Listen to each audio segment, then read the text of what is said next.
Hi, this is ASD What Needs to Be Heard. I'm Roya here with John, and our guest today is Joel. Hi, Joel. Can you introduce yourself? Hello. Hi, my name is Joel. I am 26 years old, and I run an autism athletics company. We're literally called J8 Autism Athletics. So funny thing about how we met was I think I've known you for about since 2015, right? 7 years. Yeah, 7 years, yeah. Because we served in the same church together. Correct. And then after that, I think the year after I first met you, you sort of stopped being active and then you went overseas the year after that, right? Yeah, so that was towards the end of my tenure. I was the head of the new recruits that year. Then I wanted to focus on law. So I went to UK in 2017, 1 year after that. And generally my whole law degree, I was very iffy about it. I had an idea that I wanted to do law, but I wasn't sure because my heart was saying sports. Okay. That was what I was always good at. That's what I've always been good at. So when I was in UK, you spend a lot of time alone. A lot of your time is either in lectures or it's within the four walls of your room. So I had a lot of contemplating. And I was thinking a lot about, okay, is this really what I want to be doing for the rest of my life? So when I came back, I said, okay, I'm going to try sports. If it doesn't work out, then I'll go back to law. There's always a fallback. But how long has it been? 4 years since I came back. I haven't looked back. It's been sports all the way. So are you a football fan? Yeah, bro, die hard. Die hard. What fan? What club? I'm a Liverpool fan. Liverpool fan. Very timely because we just won the Champions League. Woo! Oh. Not Champions League, sorry, League Cup. Oh, League Cup. I don't know if you remember this now, but 2015 when we first met, I think we met in February, March, and then shortly after that, I think you had a huge leg injury, right? Yes, Yeah. correct. 2015, yes, 2015, correct, right, yes, yeah. yeah. So that was my second injury. Yeah, I'll let So you tell us about that because it's a very funny correct. story. It's not a funny story, bro. It was a tragic story. So my first one was, I was playing in a church tournament also coincidentally. Okay. Right. And I went in, I literally just started, it was 5 minutes in, and I tore my ACL. So that was my first injury when I was 18 years old. Okay. Ouch. So that 1 year off really reminded me about how much I wanted to play football. Okay. And that 1 year was like, oh, I need to make up for this. So once I came back when I was 19, I was like, okay, in my head, I wanted to go pro. So during the day, I was in BAC. Right after that, there's a field next to BAC, it's called Astaka. And I used to train there every single day. I met a professional footballer, he was training me also. So I got into Liga Super Selangor. Oh, okay. Yeah, and 2 years later, I tore my ACL again. Literally the day before my debut, I was supposed to play the next day, Right. and I got injured. Oh So, my God. yeah, God is amazing. Yeah. Very interesting. Yeah. But let's move on a bit about your organization, J8. So you studied law, but what pulled you into doing something like J8? And why specifically autism? Okay, so I never had any intention of... Actually, I didn't know much about autism. So I knew what autism was. I knew it was a disability, but I didn't know much. I didn't know anything at all about it. So when I came back from UK, I wanted to do sports. So I worked as a coach for 6 months. And I was with this firm and they did a third-party service to an autistic center. So when I was there, that was my first exposure to autism. It was a school in Sri Atamas and we used to work there 3 days a week. So I learned how to work with kids with autism. I learned that, actually these guys, they're not disabled per se. There are things that they can do and it's very diverse. So I started putting a lot of interest into the sessions, taking on the sessions, and some of the parents took notice of me. My mask keeps slipping down. How is yours It's just okay. staying there? Oh, I'm talking a lot, that's why. Yeah. Yeah, so the parents started taking notice of me and then they started asking for personal sessions. So for me, it was just a way to earn an extra side income. But it came a point where I was earning and enjoying this a lot more than I was my main job. So I thought, okay, I always had an inkling that I wanted to do business. My whole life I've read business books growing up. So I was like, okay, could this be the start of something? Could this be my avenue to start a business? So I started self-employed. Then I left my old company. I started J8 in 2019 and it's been 3 years and we've just grown. So it was just me at the start. Now we have 2 other coaches. Yeah. Very interesting. So I think moving on to how you started up J8, what was the link that you made between physical therapy and autism treatment? Right, what you could do. So initially the dream was to integrate them into sports. Okay. That was the initial dream because I grew up not having the opportunity to join the major football clubs in Malaysia, because they demanded a lot of money. So I never wanted money to be an obstacle for these kids. And I never wanted opportunity to be an obstacle also. So I thought, okay, let's give them the opportunity to integrate into sport, because I back myself as a coach. So when I started working with them, I quickly realized that there are a specific group of kids who have the capabilities to be integrated in sport, but not all of them can.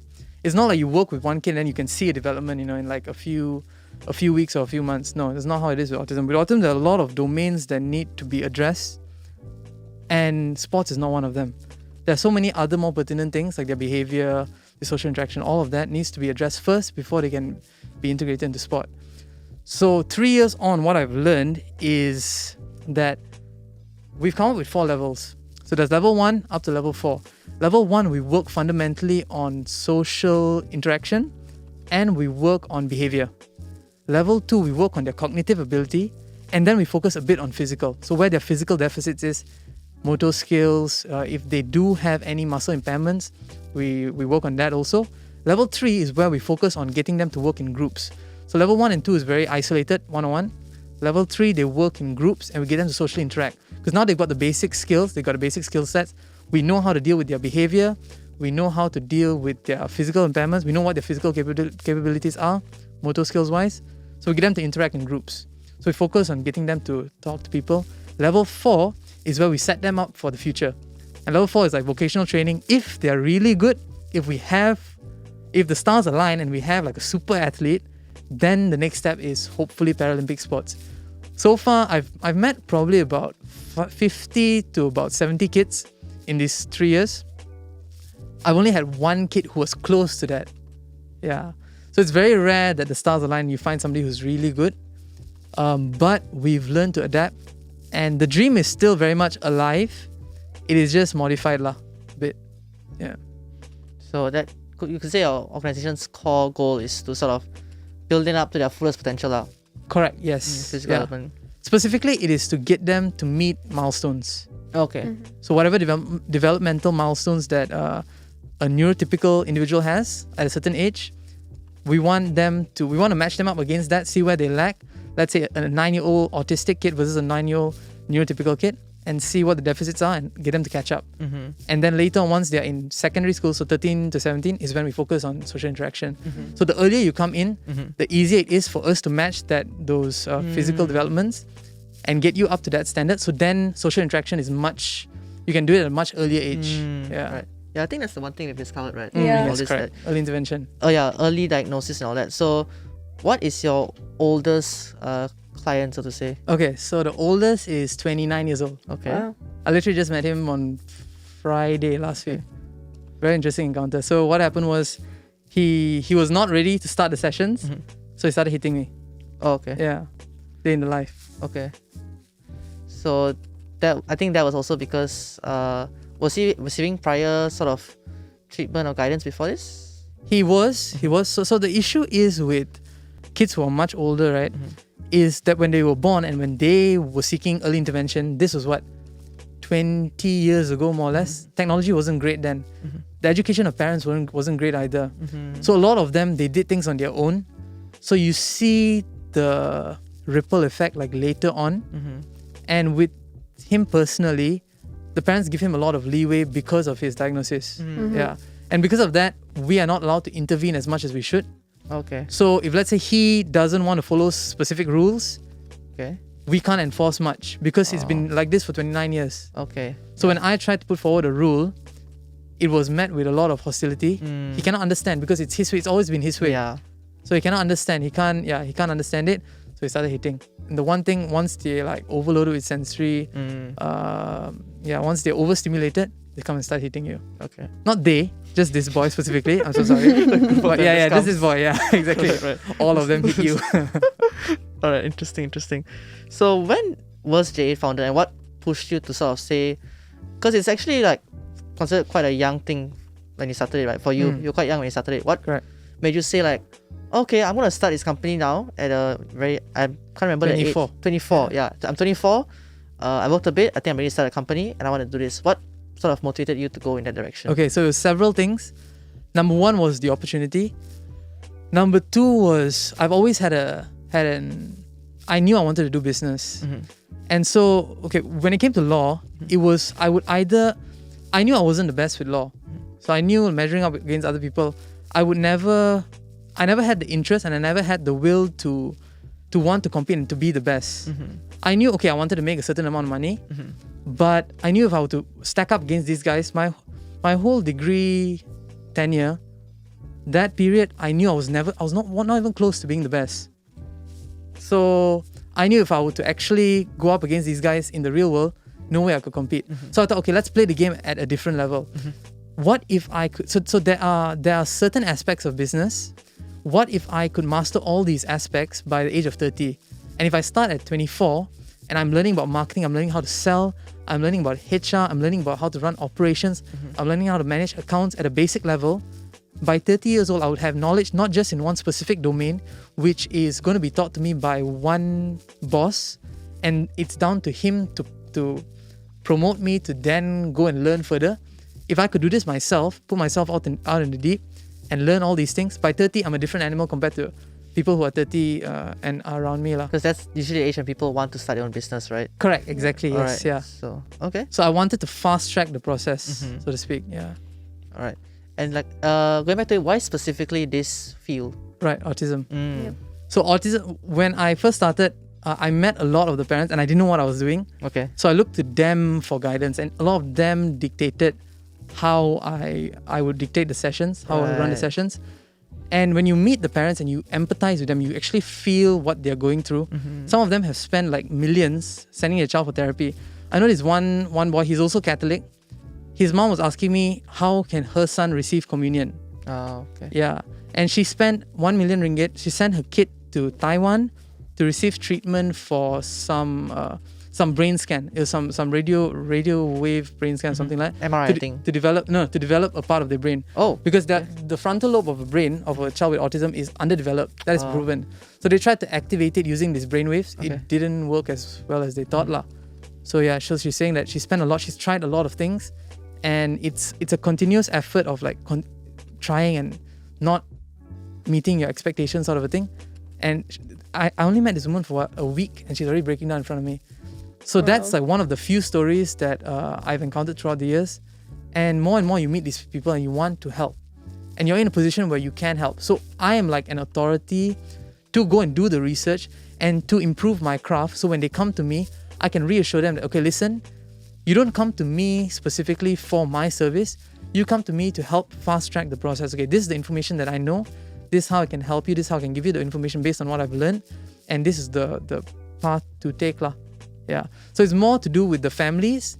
For the kids specifically, I would say the kids have taught me a lot more than I've Expected to. than I've taught them. Yeah. Okay. So speaking of like your kids, how many of them do you get in a year? Because your team is quite small. It's just you and 12 Correct. people, right? Right. Yes. Yeah. So how do you like organize and manage that? Right. Okay.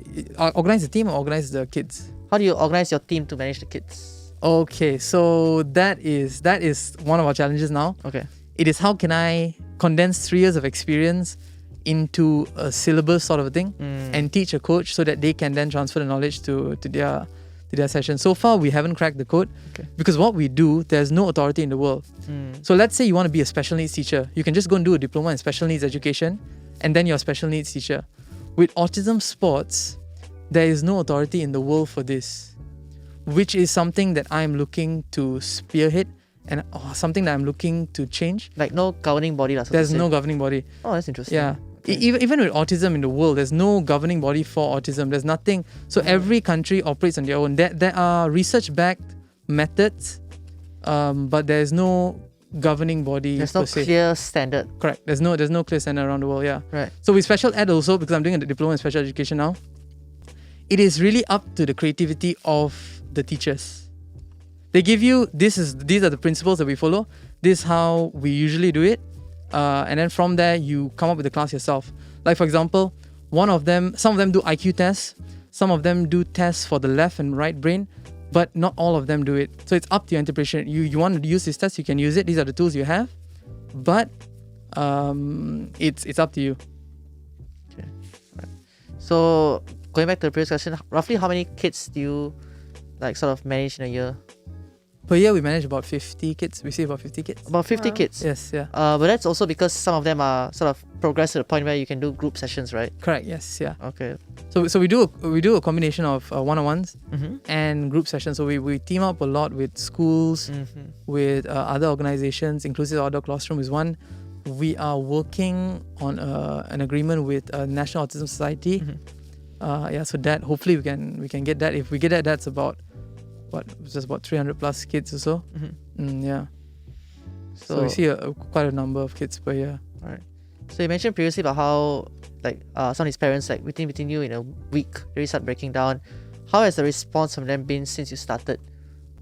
Okay, so I would say an average span of a kid with us is about 9 months. Okay. But that stat is like pretty flawed lah, because I've had kids who, since I started in 2019, they've been with me. So I've got like 10 kids who've been with me since 2019. Okay.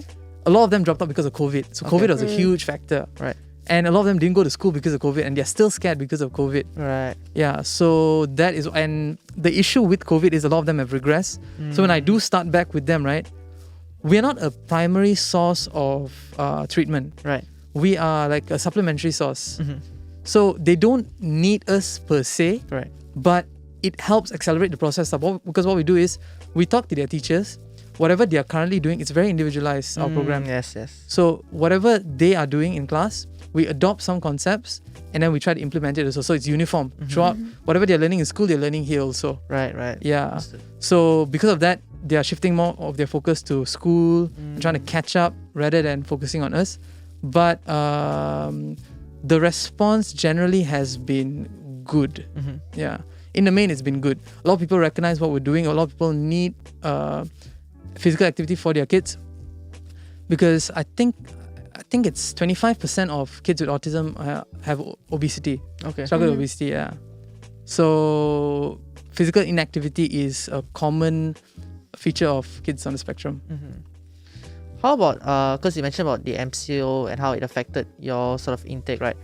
I'm curious now, because you spoke to his parents. How did the parents manage during the MCO? Oh, it was tough, very tough, because you have to deal with the meltdowns of the kid. You have to deal with your work as well, and the kids can't understand. Because I remember this one story about this boy. What the mom does is she puts up a schedule, and there are pictures of home when he has to be home, and pictures of school. So because the announcement was always very late, it was always on a Friday, announcing for Monday, if I'm not mistaken. Right. Yeah. So it's always very last minute, the announcement. So this boy had prepared, next week I'm going to go to school. So he's excited, he wants to go to school. So cute. Yeah, and he's ready to, because they love school, because they can meet their friends, they're comfortable in school, they've been there for years. Okay. So she put up pictures of school the next week. Oh. And on the Friday she had to change it, and the boy just lost it lah, Couldn't because respond now, he was looking forward to it. So they have to deal with that. As the content changes for the kid also, it's difficult to wrap their head around, because they don't understand what's happening. Right. Most of them don't understand what's happening. They understand, COVID is dangerous, but they don't understand the situation. So I would say for us, it was tough. For the kids, it was especially tough. For the parents, it was very tough. Yeah. And was there any like sort of training or treatment you could offer to the parents during that time? Because I imagine when it first happened, it put a lot of us in like a how do we manage, how do we cope, Correct, how do we handle this? exactly. So how did you navigate that system to a point where like you could function and sort of pick it up again? So we tried. We really tried. We did a few things. So one of the ideas was to create an app. That didn't go the way I wanted it to. An online class lah. Online class was the main thing. But online class was really tough, because the parents, one of the features of school and of our sessions is the parents don't have to be with their kids. So they can go off to work, they can leave their kids with us. But with this, you have to physically be there with your kids. Not all kids can independently switch on the computer and follow whatever you're saying, the teacher is saying. Yeah. So that was tough. So a lot of them opted not to, because they're already spending so many hours in school, and then they have to catch up on their work and stuff like that, and they are also tired. So it was tough to navigate lah. MCO was really tough. Yeah, that's why a lot of the kids regressed. A lot of them either plateaued or just regressed. Okay. But when talking to some of his parents and like you have kids like since you first started, right? Would you say that it made the parents more hopeful and sort of gave them a vision for their children, like where they foresee their children could be, especially during the treatment that you provided to them?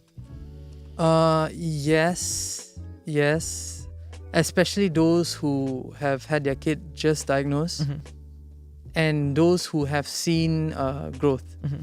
It's very difficult to predict growth because I'll give you one example.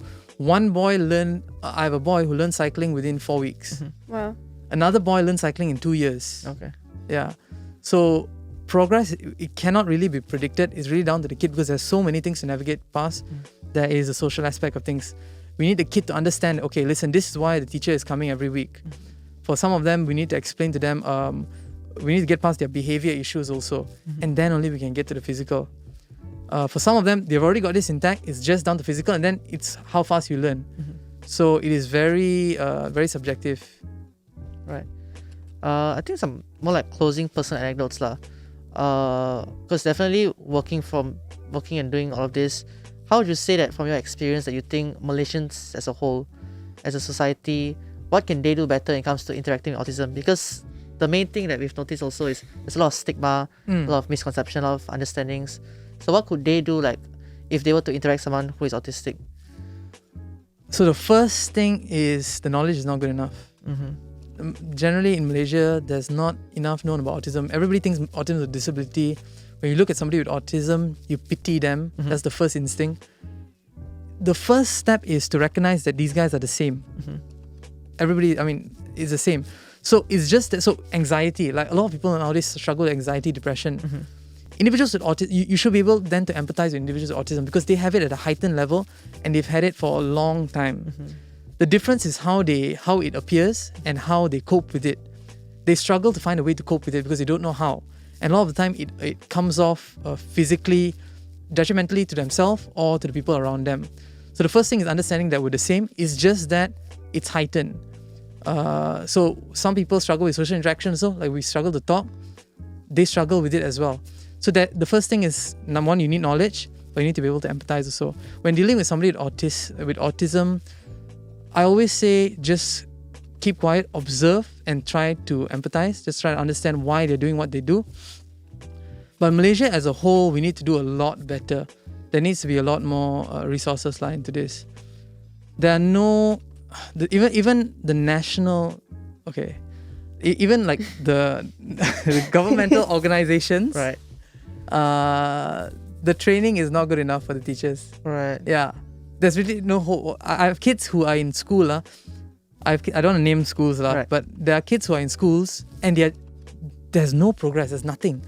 It's like you have kids with autism, Down syndrome, Fragile X, physical impairments, all in the same classroom. Oh yeah. But these guys all require different sort of treatments. Right. Because all the in the system is OKU, right? Correct, exactly. Okay. All Rojak, just there. And it's just, we just administer some sort of class for them and then we hope for the best. So it is nowhere close to being good enough. Like how the US does it is like by district, By district they have an authority. So they know the names of the kids, they know the profile of these kids. And people are trained also, they're well trained. In Malaysia, it's nowhere close. I don't think they're even, I don't know. I don't know of any sort of resources that's being pumped into this. But yeah, it's nowhere close. So you can understand the lack of hope in Malaysia. I think that also explains why foundations like EAP exist. Yeah. Correct. Yeah, Yes. because when I talked to them specifically, they mentioned a lot about how they offered training, and I think I didn't ask them specifically, but it made me wonder what is on a national level, where does that stand, and why are they very involved? So I think that gives some clarification lah. Right. It's definitely very as much as there's misconceptions, it's also too generalized as well, right? Yes, correct. It's just as impairment, Correct. right? I think lastly, is just from your experience and what you have seen, what could you say if I wanted to take a stand and help autism as a whole? Not just throw money at a bank or something, but what could I do? Is there any weekend event that happens or something that I can pay attention to where I can actually go and interact and help with these parents and these children? Okay. I'll plug one that I'm involved in. It's called Inclusive Outdoor Classroom. Okay. So that's an amazing concept. Okay. So it started by this lady who is the honorary secretary of the National Autism Society, and she's been involved in this field for years. So she's really experienced. She's really good at what she does. So she has this idea whereby she wants a generation to grow up not looking at people based on their diagnosis, but looking at them as friends. And she's quite successful actually, because her kids grew up with individuals with Down syndrome, with autism, and they're best friends. Yeah. So she's trying to rewrite the perspective or change the outlook of disability by having more of these inclusive outdoor classrooms all over Malaysia, and they're taking it all over Malaysia now. To raise a generation that doesn't look at individuals with disability as different. Yeah. So you can get involved in that because it's a volunteer-based program. Okay. Yeah. All right. So yeah, I think that's about it. Thank you very much, Joel Anthony from J8. Thank you. Thank you, guys. All right.